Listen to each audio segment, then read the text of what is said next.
This is A to Z with Mark Zinno, part of Locked On Sports Atlanta. How did we get here? If you're not the number one pick, guess what? You have no guarantee. That's where you are. And it starts... Does that make me a genius? Yes. Now.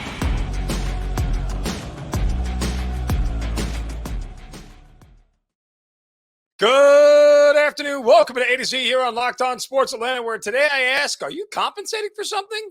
Welcome in. We are live here on this Thursday, Falcons Thursday. We got football tonight between the Falcons and Panthers.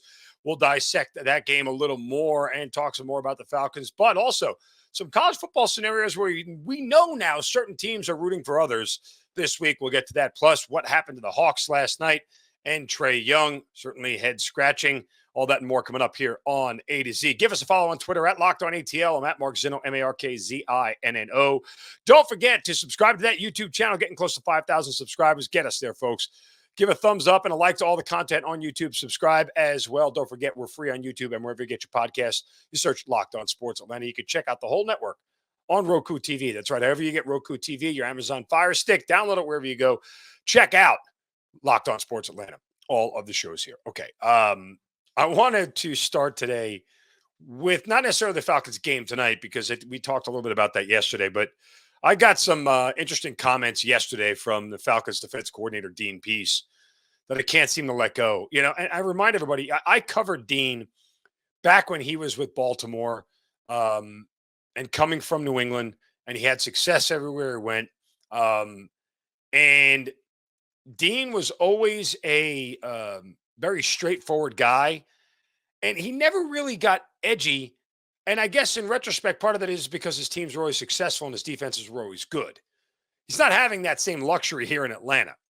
And, you know, a lot of questions that came to him yesterday were in reference to the Falcons' loss to the Los Angeles Chargers. And, you know, one of the main reasons why they lost was because of what happened on third down and the plays that they gave up on third down. And yet Dean Pease got into his press conference yesterday, and you're going to hear the audio here in a second, got into his press conference yesterday and wanted the media to talk about the positives. Intercept. Why don't we talk once in a while about the positives that even come out of a loss instead of we are always going to look for the negative? Is that what we're supposed to do? Is that part of journalism? Really? I mean, I'm asking as a coach, is everything always got to be, let's find something negative to talk about? And this week it'll be third down. All right, Coach, here's the problem. It's not that it's just this week we're finding something negative to talk about. You're 29th in the league, allowing 47.4% of third down conversions. That's an alarming rate. That means nearly every other time the team gets to a third down, they extend the drive. Oh, by the way, you're on the road this week where this team this year is allowing a whopping 57% of third downs converted by their opponents. That is second worst in the league, only to the Chicago Bears. I mean, no one is saying that there aren't positive things going on. What the media is doing is their job and asking you how you're going to correct the biggest flaw on the defense that cost you in a field goal game last week.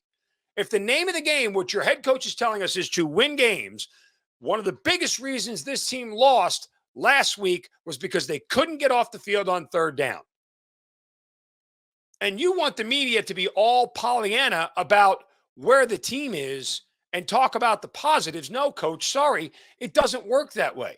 You'd have a better argument if the team was 6-3 and not 4-5. So you don't get to dictate as the coach what the media asks about when you are under 500 at the midway point of the season. I mean, again, 30,000-foot view, folks. I've been saying it forever. Yes, there are a ton of things to be happy about with this team. But specifically, in asking a coach about a flaw that showed up on the field last Sunday and how it's going to get fixed going to this Sunday isn't focusing on the negative. It's just asking how you're going to address the problem. Dean Pease continued with his hope for more positivity. So we gave up 20 points, second best If we average 20 points during the season, what would that rank us? You guys know? 12th. I'll tell you because I already know. 330 yards. Where would that rank us? 12th. I'll just let you know. Those are both pretty good. What I want to say is I walk into that room and I watch it, and yeah, I'm disappointed in a loss, and I'm disappointed sometimes in third down. But the other thing I'm going to do as a coach is I'm going to teach and I'm going to coach off the positives. And we are trending in the right direction. Okay, are you? Are you really trending in the right direction? You can't take a one-game sample and go, if we did that for 17 games, we would be X, and then expect us to go, yes, that's great. But you haven't done it over 9 games. You're not allowing just 330 yards. You're allowing over 400. You're statistically a bottom 3 defense in the league, so it doesn't work that way. If a man says to his wife, honey, if I bought you flowers today, if I bought you flowers every day, how great of a husband would I be? And then you never bring her flowers. What's the point of that? It doesn't work that way. You can't make something into what it's not, Dean. That's not how it goes. I mean, and it was funny, too, because I was listening on the radio yesterday as I was driving around, and it was something else Dean P said. I couldn't find the audio. I'll look for it, but I'll paraphrase it. He was saying something to the effect of that, this team now can make adjustments after halftime and put things in that they haven't worked on all week long, and it works. And he's like, that's progress. And the first question in my mind is well, when you coached in Baltimore, did it take 9 weeks for that to happen, or did it happen in like week 2? Yeah, it happened in week 2 because you had better players. That's fine. That's fair. But I mean, again, I get he's wanting to accentuate the positives and talk about them.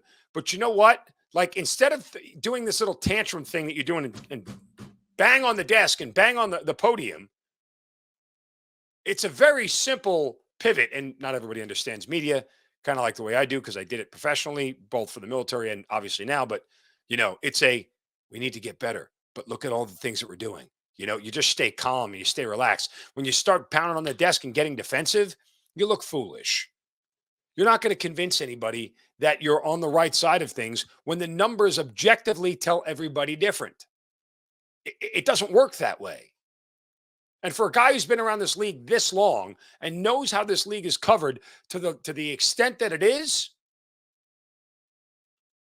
yeah, I don't know. I don't understand why he doesn't get it. Yeah, I don't understand why he's not more in tune with the fact that that's what people and his head coach is, right? His head coach gets it. His head coach knows how to answer and pivot. Dean does not. And look, again, I'm you could say all you want, Dean, quote, I'm very happy with this defense and where it's going. It's great. How long is it going to take to get there? I mean, how much longer do you want us to wait? Like, we all understand you don't have good players, but then don't try to put lipstick on a pig. Like, that's not what this is about. Where's it going? Okay, it's going to be great. How many years from now? I don't know. Get better players. Again, which is now I'll go back to pivoting what I said prior to the trade deadline. There wasn't any reason for them not to try to get better players. There just wasn't, in my opinion. So, I mean, we can sit here and try to, part and parcel this thing into whatever you want, but I'm not buying it, Dean. Like, I understand the philosophy and the tact that he's taking, but it's not executed well, and I think it's a little bit of a bad look. And I would flat out say in that press conference room to him, and I wish I could get there on Thursdays or Wednesdays, rather. My schedule just doesn't permit it. But I'd flat out tell him, well, Dean, it's not that we're focusing on the negatives. We're just looking at the data. You're telling us it's negative because it is. You can't be bottom 3 in the league in third down conversion percentage and tell us we're focusing on the negative. You lost the game because of it. Your coach says the name of the game is to win. That's what you're judged off of, results. Get better results. You'll get better questions. All right, coming up. There are 2 teams in college football who have already played each other, and 2 teams in college football that are rooting desperately for those 2 teams to win this weekend. I'll tell you that in a second. First, a word from our friends at betonline.net, the fastest and easiest way to check in on all your betting needs. Find your favorite sports events at the #1 online source for odds, lines, and games. Falcons tonight. Now it's down to 2.5. You got a total of 42.5. And weather coming in. Maybe an under is a good play. But find out on betonline.net because they have reviews and news of every league, along with the NFL and college football, NBA, NHL, combat sports, esports, even golf. I'm sure there's a podcast they have on their website. Their podcasts are amazing. They have a lot of great sports wagering information. That's why BetOnline is a top resource for live in-game betting, scores, sports wagering info. They got you covered. Head to BetOnline today. Use your mobile device to learn more about the action happening today. BetOnline, where the game starts. All right, we get set for the Falcons, and you guys always want to listen to Locked On Falcons with Aaron Freeman. Make that your first listen. For your next listen, check out the Locked On Sports Today podcast, the biggest stories of the day, plus instant reactions, big game recaps, and the take of the day. Available on the Odyssey app and wherever you get your podcasts, as well as YouTube. Okay. College football. We had some action going on last night, in case you guys weren't watching.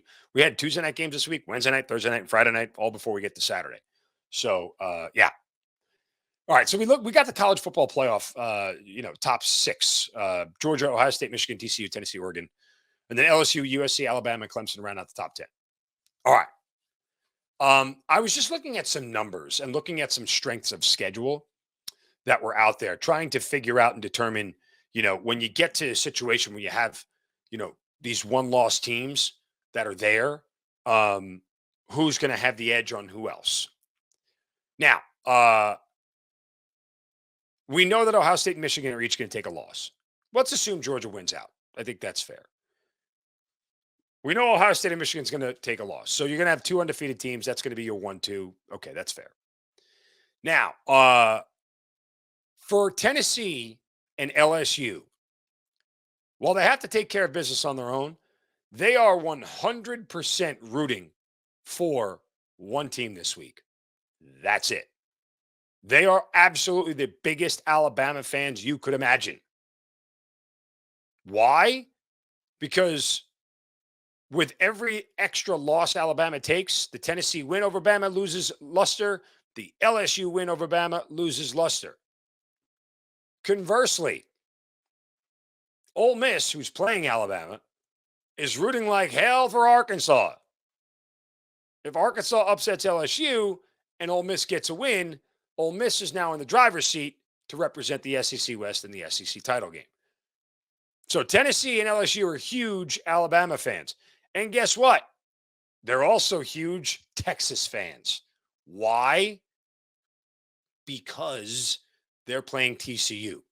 Giving TCU a loss likely would knock them out of the playoff, even if they come back and win the Big 12. Right? That kind of just is the way it goes. And when you look at strength of schedule and what we're looking at here, crazy to believe that outside of, Hendon Hooker and Bryce Young, as from a Heisman standpoint, I should say Tennessee and Alabama have some of the toughest schedules that they're playing, right? KJ Jefferson, Arkansas, another Heisman candidate, theoretically. The SEC clearly has a tougher schedule. You know who actually has a tougher schedule than anybody's giving credit for? Oregon.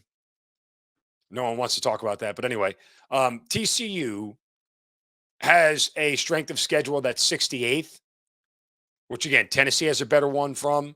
Ohio State has a better one from. And Michigan is like right there in the low 70s on the strength of schedule. And I say all this to say that if TCU has a loss, Tennessee has a loss, okay? And let's just say, for argument's sake, Alabama loses this week. There's an argument that, in my opinion, 2 teams from the same conference get in, but it ain't the SEC. It's the Big Ten. Right? I mean, we can concede that 2 teams from the same conference can get in. Why wouldn't it be the Big Ten? Well, you want to sit there and talk about their show. Oh, they haven't played anybody. Not according to their strength of schedule FPI. Ohio State is a 53rd, and Michigan is a 74th. By the way, just for reference, Georgia has the 47th. TCU is the 68th. So if they're a one-loss team, if that matters. I mean, these are all things that you have to kind of consider. And for my money, the more I think about it, if Alabama loses this week, Tennessee would, in my opinion, and should be out over a one-loss Michigan or a one-loss Ohio State. In fact, I'd take Georgia, Ohio State, Michigan, and if TCU wins out, they get in. If they don't and Oregon wins out, Oregon gets in. And I think that's your top four. Now, if USC wins out, I mean, their only loss is to Utah, but, Utah is probably going to take a third loss here to Oregon next week. So I think right now, depending on the outcome of this week, if Alabama loses, you're better off with two Big Ten teams in than two SEC teams in. Ohio State and Michigan being there is better than Georgia and Tennessee being there, at least according to the strength of schedule. So there's that. Just something to chew on, just something to think about. I think it's worthwhile. Anyway, all right, we got to get to Shovels of Wisdom as well as the Atlanta Hawks and what happened last night against the Utah Jazz. But a reminder about my friends at Built Bar. Have you guys tried Built Bar Puffs yet? If not, you are depriving yourself of one of the tastiest, sweetest, most delicious, healthy treats you could ever imagine. And they have a brand new flavor. It's cookie dough chunk. Real chunks of cookie dough, 100% chocolate, a whopping 16 grams of protein, 160 calories. I mean, this is just absolutely the perfect snack for you guys on the go, in between meals, late at night. Built has done an amazing job at making something that tastes good and is healthy for you. So go to built.com, get a box for yourself, stick it in the office drawer at work, hide it from the kids, whatever you need to do. Built.com, use the promo code LOCKEDON15. Again, promo code LOCKEDON15. You'll get 15% off your first order. Make sure you check out the Built Bar Puffs cookie dough chunk flavor. It is delicious. Before we get to Shovels of Wisdom, I want to give a quick shout out to all of you who have subscribed to our YouTube channel. We are approaching 5,000 subscribers. Guys, we haven't even been at this for 9 months yet. And you guys are just loving what we're doing. And we are loving doing it for you. So go to youtube.com, subscribe to the Locked On Sports Atlanta YouTube channel. Let's get over 5,000 right before we get to the holidays, man. We certainly appreciate all the love and support that you guys have given us since we've started this whole thing. So again, go to YouTube, subscribe to the Locked On Sports Atlanta YouTube channel. Give a thumbs up to all the content there. Now, time for Shovels of Wisdom. Brace yourselves, because it's time for the Shovel of Wisdom.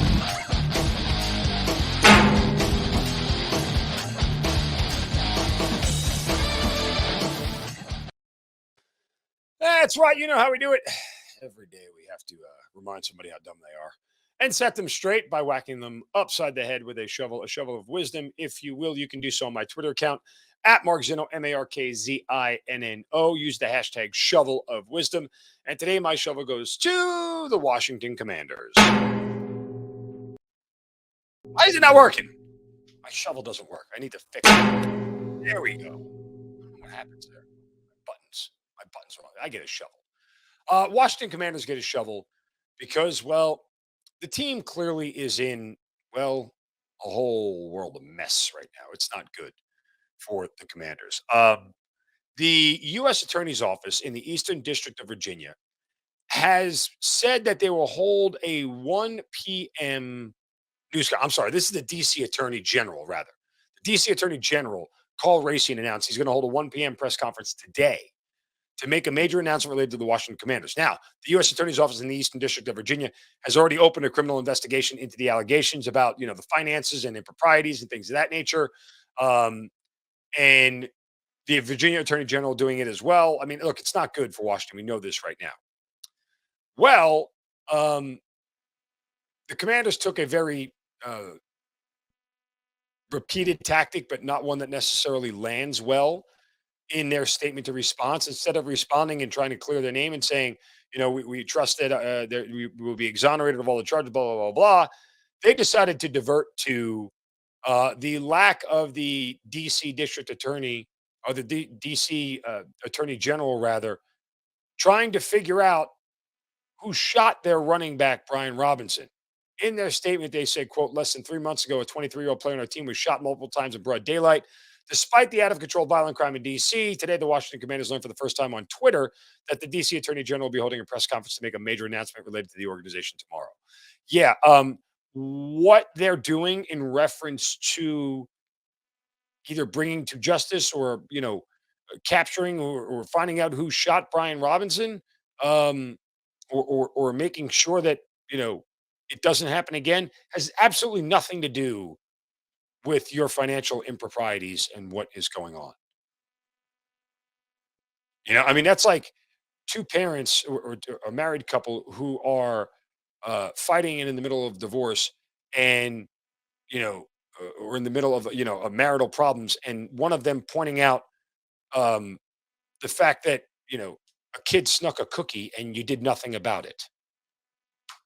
Yeah, that doesn't really change the fact that, you have marital issues. Like you're focusing on the wrong thing, Commanders. And the agent for Brian Robinson was not happy, understandably so, because it was a pretty lowbrow move.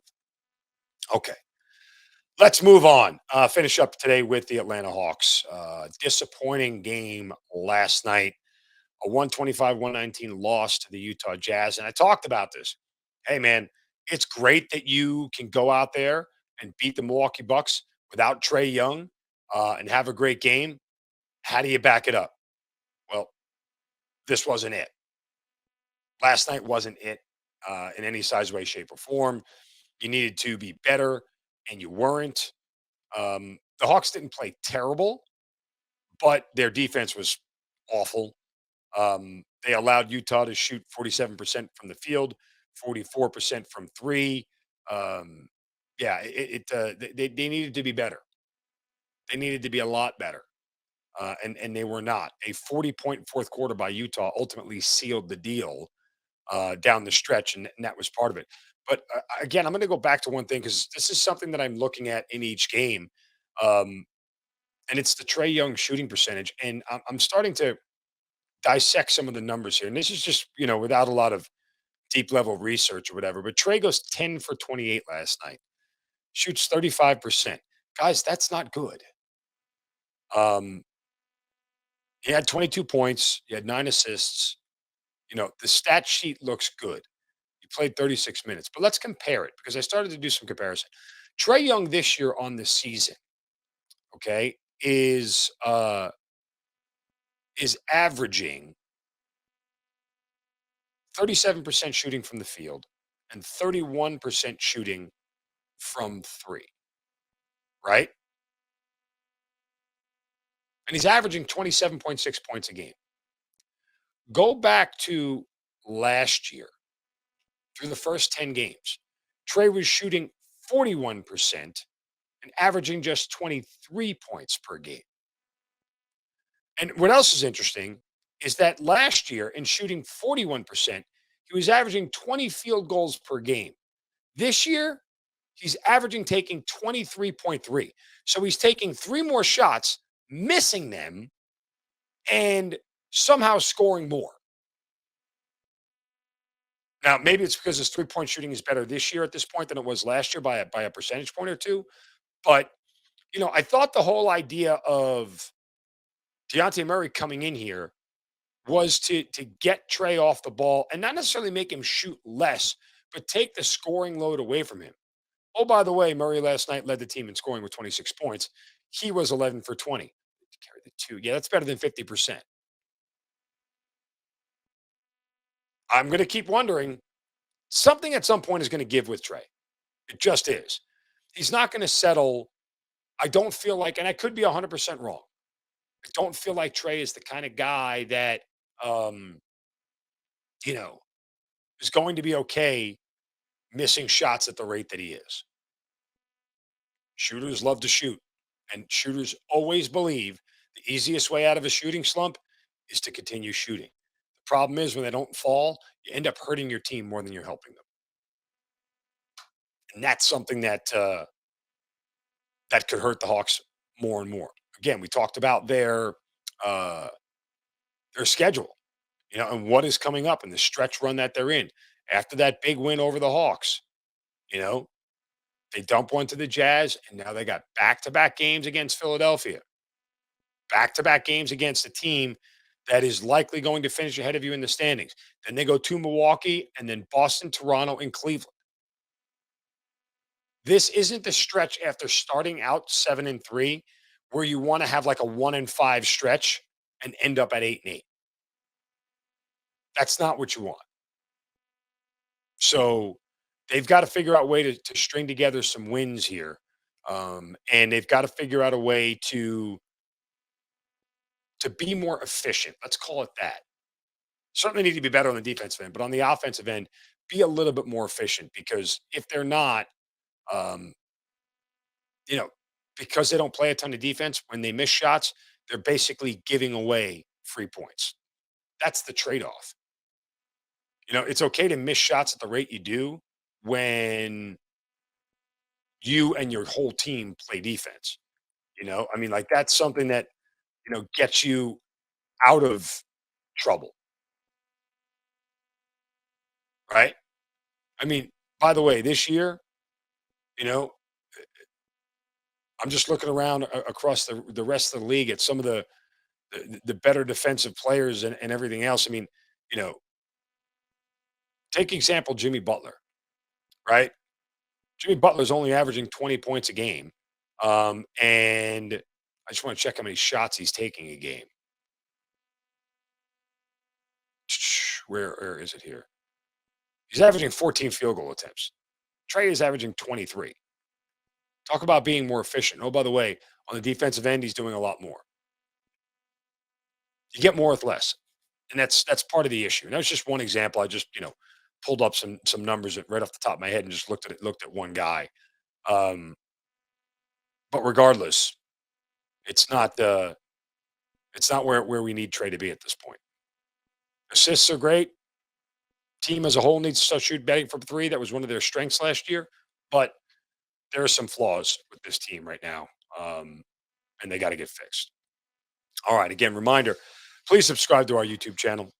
Get us over 5,000. Also, a reminder to listen to Locked On Falcons with Aaron Freeman. Make it your first listen. For your next listen, check out the Locked On Sports Today podcast. The biggest stories of the day, plus instant reactions, big game recaps, and the take of the day. Available on the Odyssey app, YouTube, and wherever you get your podcasts. Falcons and Panthers. I think the only two plays I'm going to have tonight, I might stay off the side. Home dogs this year are covering at 60%. But I don't know if I want to trust Carolina to do this again. Weather is supposed to be really bad with Hurricane Nicole coming through. They're expecting it to get there at some point today. I think at least that's what I was seeing. That weather could be bad in Carolina today. So if weather is bad, maybe the under 42 feels about right. Division unders also are coming in at a very good rate. Primetime unders are coming in at a very good rate. So the only other thing I would play, honestly, Tyler Algier over 30.5 rushing yards. I feel good about that. Boy's going to get the rock. All right, we'll be back to recap the Falcons tomorrow right here on A to Z.